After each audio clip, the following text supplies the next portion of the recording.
कि धंधा करने वालियों को पर्दे की जरूरत होती है। जिस धर्म में नारी का सम्मान नहीं मानना हमको वो धर्म।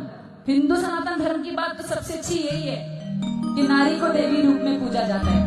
अब मैं तुम्हें रियलिटी दिखाता हूँ। रोना नहीं कि हमारे धर्म शास्त्र खोल दिए। महाभारत बुक 13 चैप्टर 14, स्त्री से बड़ा कोई पापी नहीं। स्त्री आग है, सांप है, जहर है, धोखा है। गंदे से गंदा जो कंपैरिजन हो सकता था औरत का वो किया है। यही नहीं, आगे देखो। भगवत गीता अध्याय 9 श्लोक 32 में श्री कृष्ण अर्जुन से कहते हैं, जो लोग मुझ में शरण लेते हैं, चाहे उनका जन्म पाप योनि में हुआ हो, वे भी मोक्ष पा सकते हैं। इसी के साथ बताया गया है पाप योनि में कौन कौन आता है। स्त्रियां, वैश्य और शूद्र। लोअर कास्ट को तो नीच से भी नीच समझा जाता है और औरत भी श्री कृष्ण के अनुसार पाप योनि की पैदाइश है, जैसे शूद्र और वैश्य। अभी आपने शौक नहीं होना है, एक और सुन लो। मनुस्मृति अध्याय 8 श्लोक 77, एक ऐसा मर्द जो पाक दामन हो उसकी टेस्टिमोनी यानी गवाही कबूल की जाएगी। लेकिन बहुत सारी पाक दामन औरतें उनकी टेस्टिमोनी गवाही एक्सेप्ट नहीं की जाएगी। और आगे वजह लिखी है कि औरतों की बुद्धि अस्थिर होती है। अंदाजा लगाओ, एक मर्द की गवाही तो सुनी जाएगी लेकिन बहुत सी पाक दामन औरतों की गवाही भी नहीं सुनी जाएगी। जब हिंदू राष्ट्र बन जाएगा, लॉ तो हिंदू धर्म के लागू होंगे, तब तुम सनातनी मर्दों में हिम्मत होगी जो अपनी माँ को,